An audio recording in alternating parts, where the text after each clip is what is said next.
नमस्कार साथियों, मेरा नाम है अंकित यादव। स्वागत है आपका हमारे YouTube चैनल पर। बीजेपी सरकार के द्वारा पेश किया गया भारतीय दंड संहिता में संशोधन का बिल लोकसभा में पास हो चुका है और इसे संसदीय समिति की स्वीकृति मिल चुकी है। राज्यसभा में पास होने के बाद और राष्ट्रपति के हस्ताक्षर के बाद ये बिल कानून बन जाएगा और फिर उसके बाद भारतीय दंड संहिता 1860 को भारतीय न्याय संहिता 2023 कहा जाएगा। वैसे तो इस संहिता में बहुत सारे संशोधन हुए हैं, लेकिन आज हम इस वीडियो में एक बहुत ही महत्वपूर्ण संशोधन पर बात करेंगे और ये संशोधन है भारतीय दंड संहिता 1860 की धारा 124A को लेकर, जो पहले राजद्रोह के अपराधी पर लगाई जाती थी, अब इसे हटा लिया गया है। वैसे तो राजद्रोह की इस धारा को 1947 में ही हटा लिया जाना चाहिए था, लेकिन बहुत देर से ये काम हुआ तो अच्छा हुआ। लेकिन अब इसमें भारत की एकता, अखंडता, संप्रभुता और अक्षुण्णता को नुकसान पहुंचाने वाले घटकों और कारकों को देशद्रोह के रूप में परिभाषित किया जाएगा और इसके लिए भारतीय न्याय संहिता की धारा 150 लगेगी और ऐसे किसी भी कृत्य को आतंकवादी कृत्य माना जाएगा। आपकी जानकारी के लिए आपको बता दें कि भारत के तमाम स्वतंत्रता सेनानी,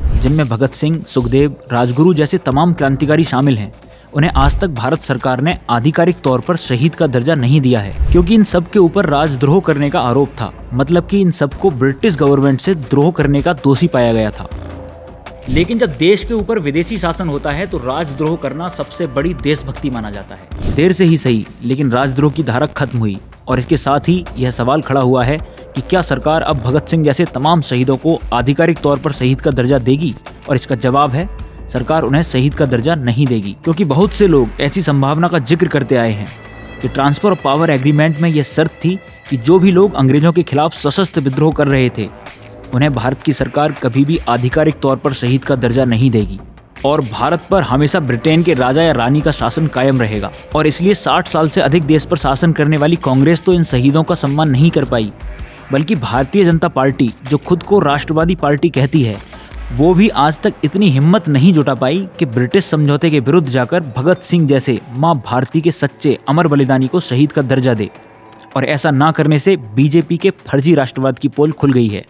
दूसरी बात कि इस नए संशोधन में कहा गया है कि देश की संप्रभुता को नुकसान पहुंचाने वाला व्यक्ति आतंकवादी माना जाएगा। संप्रभुता का अर्थ होता है कि हमारे देश के फैसले हम स्वयं लेते हैं। 1947 से पहले हमारे देश के फैसले ब्रिटिश पार्लियामेंट लिया करती थी, इसलिए हमारी कोई संप्रभुता नहीं थी। क्योंकि भारत सरकार आज भी किसी गुप्त समझौते के तहत ब्रिटिश शाही परिवार के मुखिया को, जो ब्रिटेन का राजा या रानी या फिर कॉमनवेल्थ का अध्यक्ष भी होता है, उसे भारत में बिना वीजा लिए आने देती है और भारत सरकार के किसी भी आधिकारिक संस्थान या व्यक्ति की अनुमति के बिना ही वो जब चाहे भारत आ सकता है। जबकि भारत का प्रधानमंत्री या राष्ट्रपति ब्रिटेन में बिना वीजा लिए नहीं जा सकता। सवाल फिर वही है कि अब जब संप्रभुता को नुकसान करना देशद्रोह बन गया है, तो क्या भारत सरकार अब ब्रिटेन के राजा को बिना वीजा आने के लिए मना करके भारत की संप्रभुता की रक्षा करेगी, या उन्हें बिना अनुमति के लिए भारत आने देने के लिए विदेश मंत्री या किसी भी संबंधित अधिकारी पर आतंकवाद का मुकदमा चलाएगी?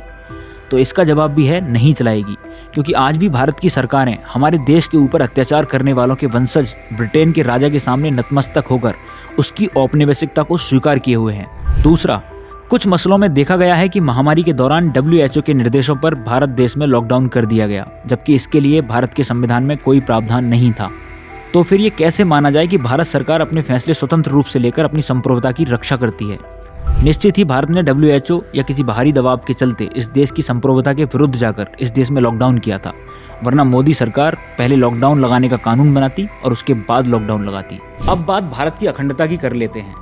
भारत की अखंडता को सबसे बड़ा नुकसान 1947 में पहुंचा, जब भारत को 2 भागों में विभाजित कर दिया गया था। कुटिल अंग्रेजों ने विभाजन का आधार मुस्लिम लीग और हिंदू महासभा या RSS जैसे संगठनों और उनसे जुड़े हुए लोगों की मांग को बताया।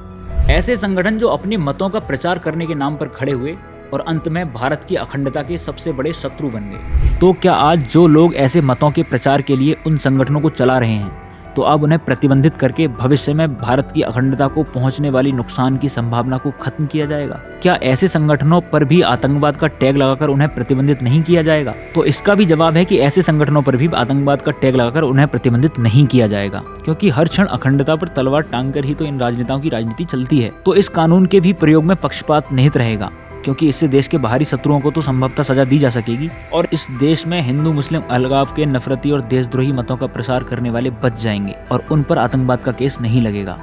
तो जब ये कानून सरकार, सरकारी अधिकारियों और नेताओं के ऊपर लागू नहीं हो सकता, तो कोई ये कैसे मान सकता है कि ये कानून समान न्याय को स्थापित करेगा?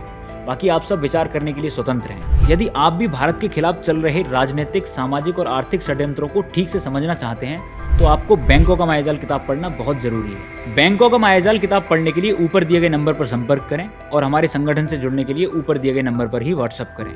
मिलते हैं अगले वीडियो में, तब तक के लिए नमस्कार, जय हिंद।